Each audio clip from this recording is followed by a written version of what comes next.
Oi, pessoal, tudo bem com vocês? Então, vim aqui para falar com vocês a respeito dos exercícios, né? Que a gente tá tentando fazer. Eu sei que vocês estão quebrando a cabeça, mas enfim, eu vim trazer aqui algumas ajudinhas para vocês. Aí eu trouxe aqui um exemplo para vocês verem, né? Uma situação de um homem de 70 quilos, né? Que vai chegar no serviço de emergência com infarto miocárdio. E aí lá ele vai ter que fazer uma lidocaína com uma dose de ataque, né?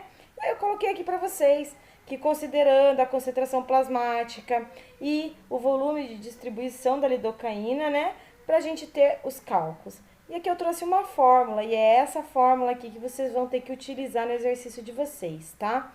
Que a dose de ataque, ou seja, a dose administrada, ela é igual ao VD vezes a concentração plasmática. Primeiro eu preciso explicar para vocês, eu sei que vocês já leram, né? Mas eu vou fazer uma rápida explicação sobre o volume de distribuição.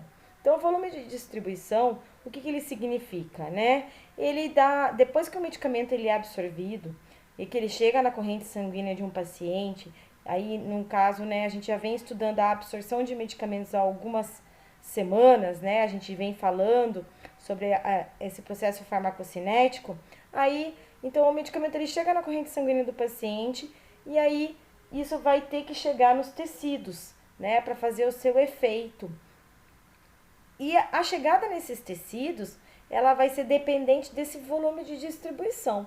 Então, quanto maior o volume de distribuição, o que isso quer dizer?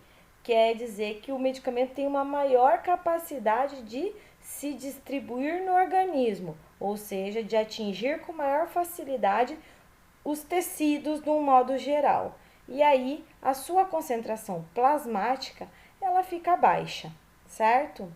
E quanto menor o seu volume de distribuição, isso quer dizer que menos ele vai chegar aos tecidos e ele vai ficar mais concentrado somente na corrente sanguínea, né? Então a gente tem uma relação aí do volume de distribuição e a concentração plasmática, tá? Então, quanto maior o volume de distribuição, menor a concentração plasmática daquele medicamento, porque ele está distribuído em todos os tecidos.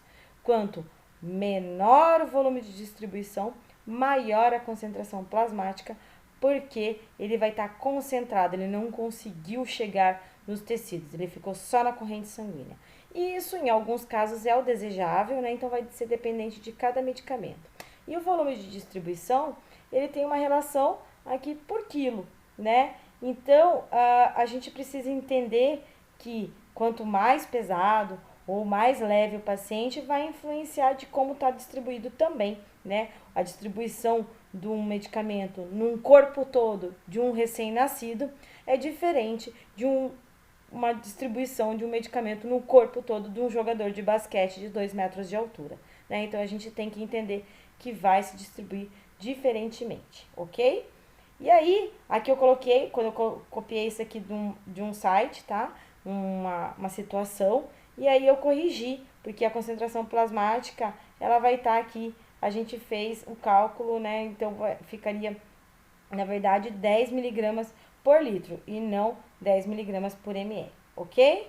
E aí, aqui eu coloquei alguns passo a passos. Então, primeiro, eu vou obter o volume de distribuição total para aquele paciente que tem, né, um peso de 70 quilos, certo? E aí, o que a gente vai fazer? Né? Então, primeiro, eu vou utilizar essa fórmula aqui, né? Primeiro, eu vou ter esse volume de distribuição, porque eu estou falando que é 0,6 por quilo. E o meu paciente, ele tem 70 quilos. Então, eu preciso saber qual que é o VD dele, né? Desse paciente, dessa medicação nesse paciente, que é 42 litros, ok? Depois que eu conseguir atingir, né, obter o volume aqui o valor do volume de distribuição, aí eu consigo sim aplicar a fórmula fornecida pelo exercício, ok? Então, eu vou lá, dose de ataque, que é o que eu quero saber, certo? Igual volume de distribuição vezes a concentração plasmática.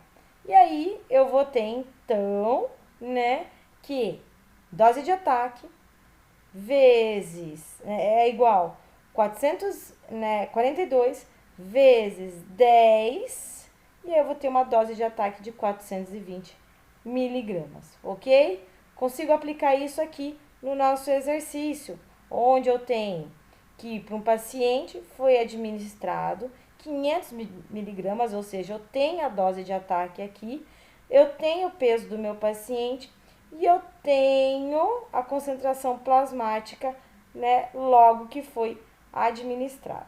Gente, a gente não vai levar em consideração esse segundo tempo, porque aqui já passou 1 hora, né? E aí, isso daqui, na verdade, a gente vai utilizar para um próximo cálculo, para um próximo parâmetro, que é o tempo de meia-vida, tá? Que a gente vai conversar na próxima aula, ok? Então, eu vou usar essa informação aqui, que vai ser a minha concentração plasmática, e eu tenho a minha dose de ataque.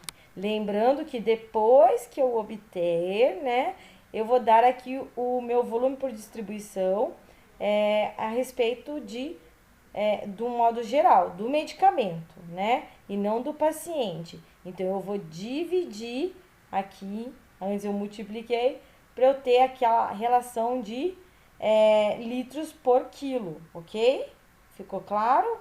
Então, vocês vão calcular e aí, com base na explicação do que eu falei lá a respeito do VD, o que isso significa? É alto? É baixo, né? É um VD de 50? É um VD de 10? É um VD de 0,5? E que isso significa? Que está bastante distribuído ou não no organismo, tá bom?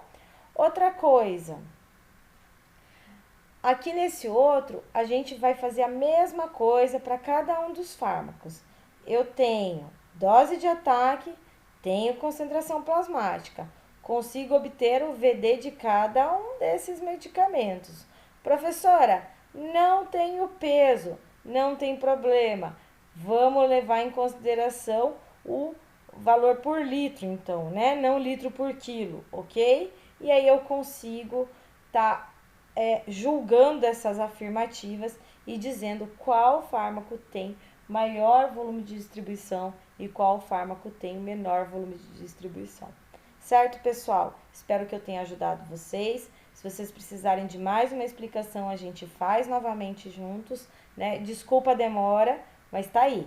Tá aqui a explicação para vocês e aí a gente se vê nos próximos encontros de aula remota, ok? Beijão!